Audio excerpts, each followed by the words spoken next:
È già al lavoro. A poco più di una settimana dalla cerimonia di giuramento, Angelino Alfano, nella sua nuova doppia veste di vice premier e ministro dell'Interno, è deciso più che mai a lasciare il segno, anche e soprattutto nel territorio agrigentino.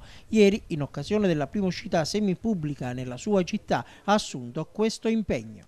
Io sto facendo elaborare un piano e sto studiandolo io personalmente di tutti gli interventi che il Ministero dell'Interno può fare per la nostra città e per la nostra provincia, e spero di completarlo in poco tempo e di poter, completato questo lavoro, riuscire a presentarlo alla cittadinanza. Per Alfano allora, oltre alla guida del partito, nuove responsabilità di governo. Per la famiglia una ulteriore soddisfazione, ma anche una ulteriore preoccupazione, assicura il Papa Angelo, che da genitore responsabile e premuroso, quando può, ecco cosa gli raccomanda.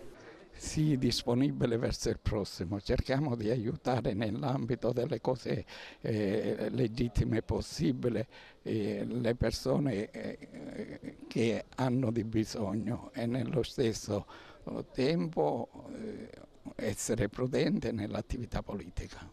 E ieri all'incontro presenti anche i deputati all'Arsia Montecitorio del PDL, tutti già al lavoro. Riccardo Gallo è impegnato sul fronte dei collegamenti marittimi. Io andrò a incontrare il ministro Lupi per trattare e risolvere, speriamo, il tratto per tutte le isole che abbiamo, i problemi quotidiani di questi anni, e sperando che, essendoci lui un ministro nostro vicino del PDL, che possiamo realmente risolvere per sempre questo problema.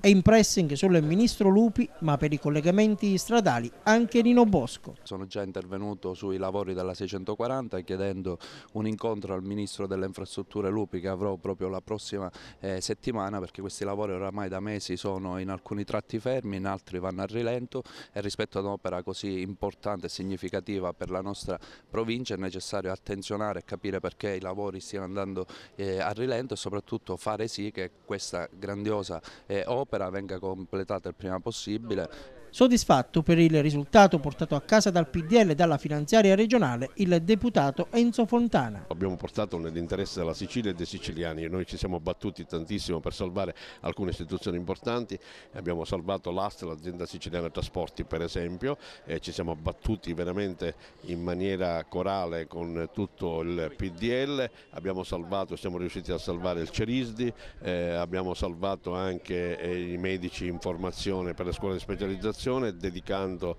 delle risorse che saranno sicuramente necessarie per nuovi corsi di specializzazione.